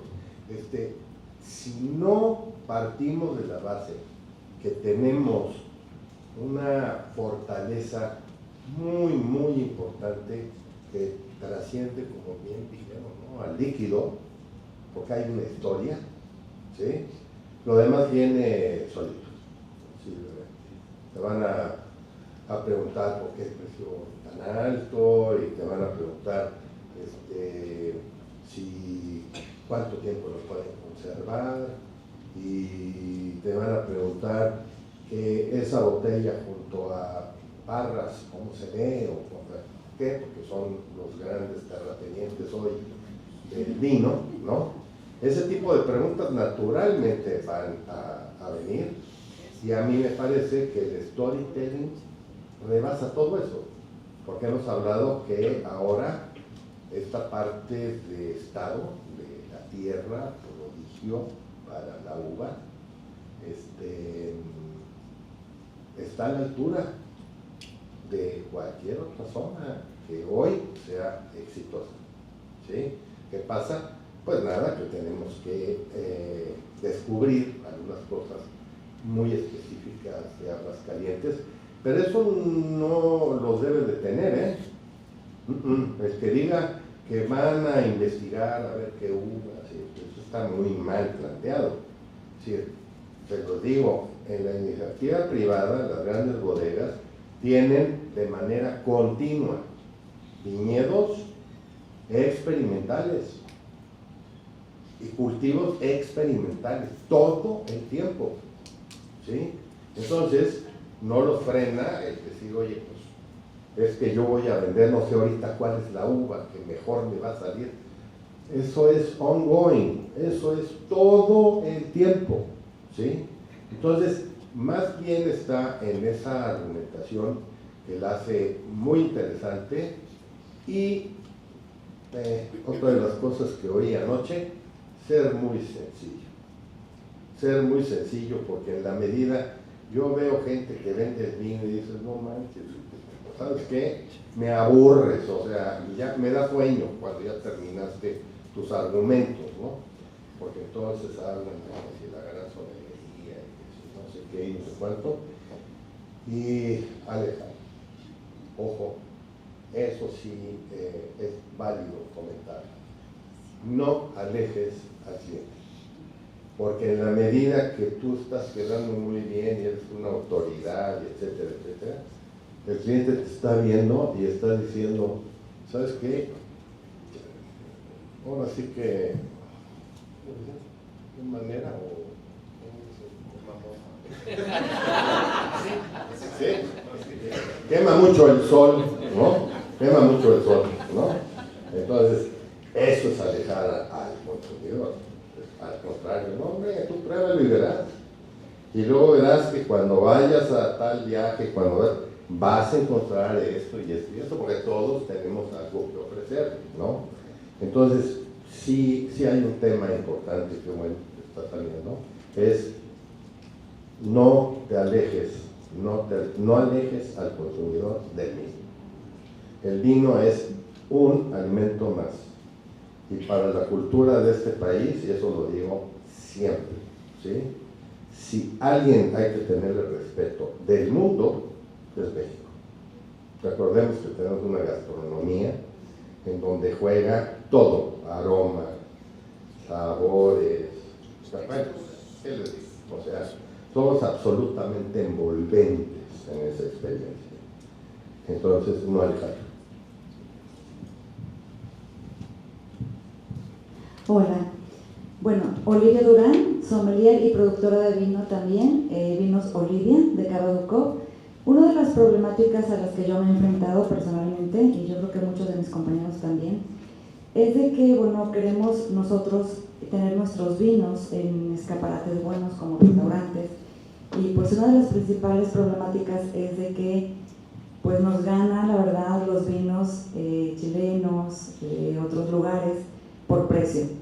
Entonces ellos, a mí me lo han dicho personalmente, me conviene más vender esta botella de este lugar por precio, porque le gano más que al tuyo, Olivia. Pero yo no puedo competir con ese precio, número uno, porque mis producciones son boutique, pero sí puedo competir en calidad. Entonces es lo que yo les digo, ¿sabes qué? O sea, degústalo, pruébalo, dame la oportunidad. Y sí he estado en algunos restaurantes, pero definitivamente me he visto la necesidad de no continuar, porque yo no puedo seguir trabajando para ellos a un costo, la verdad, muy pequeñito en beneficio para mí, y seguir trabajando para ellos, o sea, a porcentaje que a ellos les convenga más. Esa es mi problemática. Entonces yo hasta ahorita yo no sé cómo resolver ese problema, porque yo no voy a malbaratar mis vinos. Por supuesto que no. De alguna manera ya salió, es decir, está reteniendo algo en contra del consumidor. El consumidor quiere pagarte el valor real de tu vino. El dueño del restaurante. Ese es un medio. Yo siempre los festejo mucho diciendo que la carta que yo veía de joven eran 3 vinos nacionales. Hoy son 3 vinos de cada país para darle un lugar a México enorme, ¿no? Entonces, el restaurantero en ese sentido se capta por ese romanticismo y por ese entusiasmo que le echa todo el equipo. Él puede opinar hasta cierto punto, pero la operación la lleva la gente. La llevas tú, la lleva tu equipo de trabajo, etcétera, etcétera. Entonces, subir precios, pues sí, suben el precio. ¿Qué te dice el restaurante? Que caro no va a vender. Pon las bandas de precio. Y las bandas de precio que más están vendiendo en México son las arriba de 500 pesos. ¿En cuánto ya no quiere venderte, señor restaurantero? ¿En qué precio ya se niega? ¿Lo sabes? Sí, yo tengo. Sí, por ejemplo,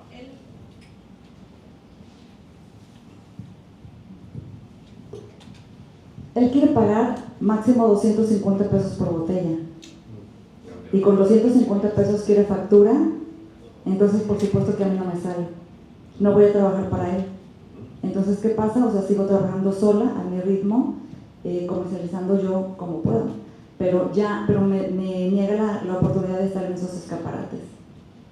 Y llevarle cartas de la competencia de vino. No, digo, son elementos básicos, ¿no? Yo estoy vendiendo vinos que tienen que tener un valor de 250 pesos. Muy bien. Vámonos a los 3 restaurantes más, o sea, que haya competencia. Y entonces tú dices, si el vino argentino, por ejemplo, ¿no? Una botella no te la van a vender en menos de 800, 900 pesos. ¿Ahí está de acuerdo el señor restaurantero o no? Es que él lo compra en Costco muy barato y le gana muchísimo más a la botella. Son los argumentos que me han dado.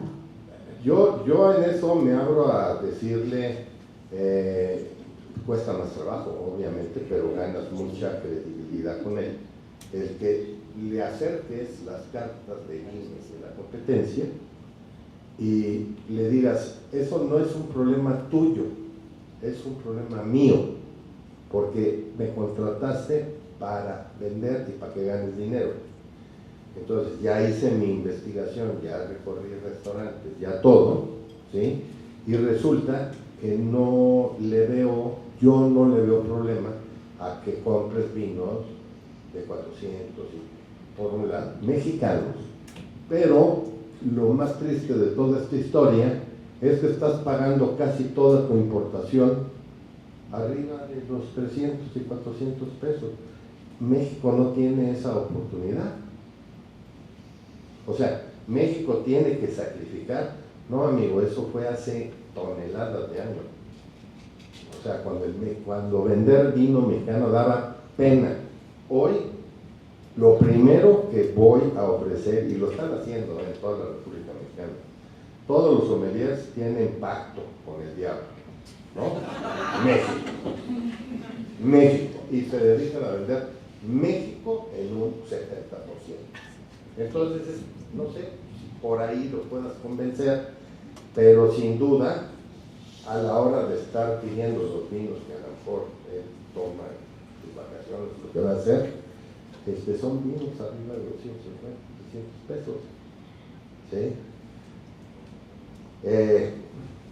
Yo creo que traes un paradigma ahí y ese paradigma te va a hacer trabajar un poquito más, pero con los elementos estoy seguro que lo convences.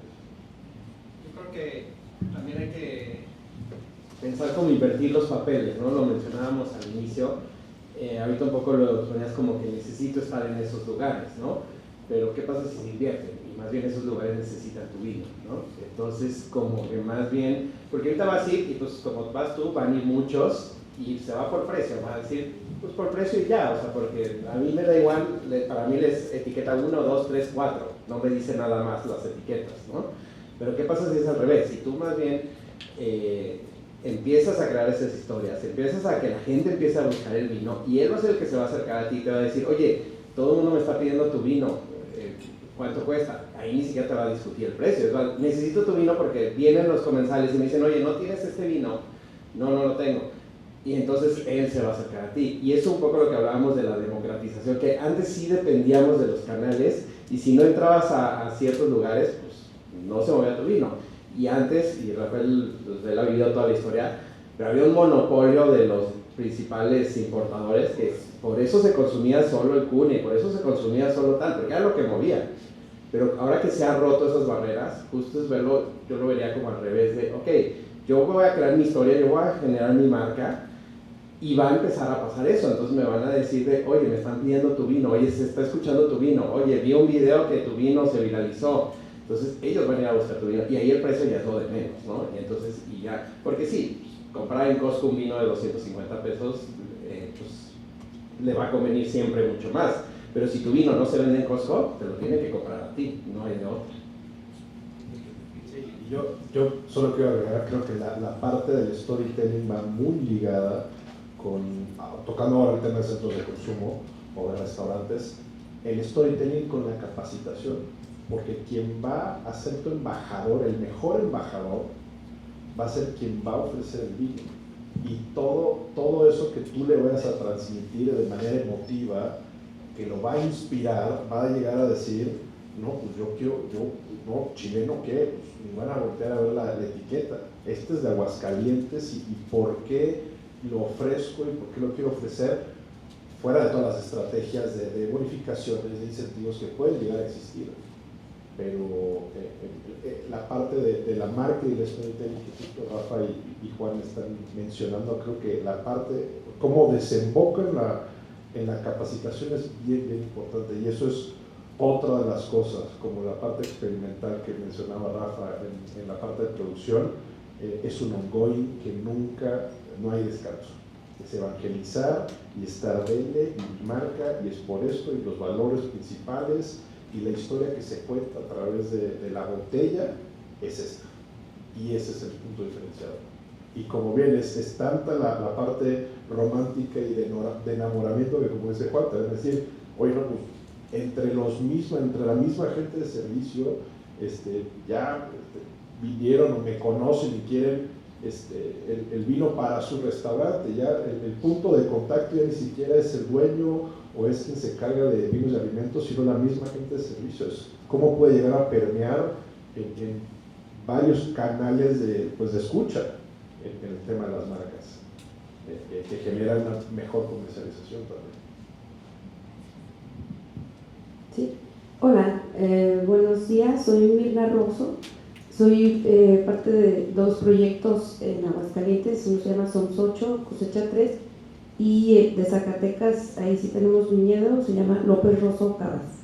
Sí, nuestra gran pregunta en los tres proyectos, que los dos tienen viñedo, uno sí tenemos viñedo, ¿cómo seleccionan las tiendas online para poder acceder a ellas a vender los productos? Y número dos, si conviene tener en muchas plataformas el vino, en Amazon, o sea, por medio de Shopify, en tu tienda, en las tiendas en línea, o sea, ¿conviene, no conviene? ¿O se arma una estrategia escalonada? Ya, sí, yo creo que justo te permite el tema online tenerlo en muchos lugares al mismo tiempo y no te afecta, ¿no? O sea, mientras no sea de tengas inventario ahí, muchísimo inventario parado, pues ahí sí no. Pero tener en Amazon, en Mercado Libre, tener tu propia tienda, tener en las tiendas online, yo diría que sí, o sea, entre más diversifiques mejor, porque cuando alguien va y busca en Google o por algo conoció tu vino, lo probó en algún lugar, en una cata o tal, le van a salir los resultados y se lo va a comprar a quien... Hay gente que compra en Amazon y siempre en Amazon, pero hay gente que le gusta comprar en Mercado Libre y hay gente que le gusta comprar ya en una tienda en línea porque ya la conoce. Entonces, el chiste es darle la mayor oferta a tu cliente para tú cómpralo donde te sientas cómodo. Mi vino está en todos los lugares donde te sientas cómodo. Y justo, y con la mayoría es muy fácil el tema de entrar. O sea, en el mercado de vinos, ahorita te paso mi contacto y lo platicamos, pero en todas la verdad es que es muy accesible. O sea, todos son proyectos como más pequeños, más particulares, entonces el entrar es bastante accesible. En muchos casos es, pues, mándame una caja, la tenemos ahí en bodega por si nos piden, por tal, y luego se pueden hacer acciones de co-marketing donde, oye, voy a mandar un mail, mando el tuyo, apóyame con un incentivo o con algo para poder promocionarlo, o qué hacemos en conjunto, organizamos una cata y entonces lo mandamos a la base. Entonces hay muchas acciones que se pueden ir haciendo para promover, pero sí, y justo es mucho más fácil que entrar obviamente a un Costco, a una grande superficie, ¿no? Que ahí sí están los compradores. Entonces, sí, yo la recomendación sería, entre más plataformas puedas estar, que la gente lo compre donde se sienta cómodo. Está bien, también, si lo tienes solo en una plataforma y la gente realmente lo quiere, pues lo va a comprar ahí, ¿no? Pero es mejor tenerlo en varios.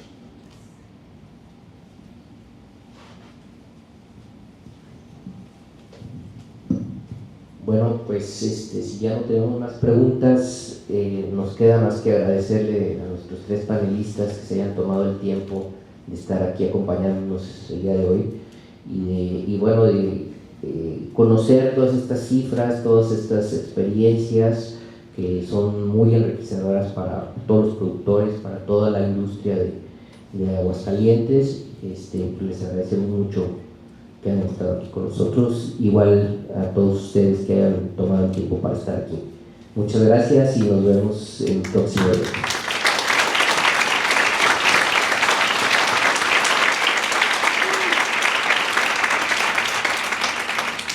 Ya solamente para cerrar, por parte del gobierno del estado y todo el proyecto que llevamos encabezando para el desarrollo de la industria vitivinícola, les tenemos un obsequio agradeciendo su presencia y pues el conocimiento que nos han estado compartiendo. ¿Sí?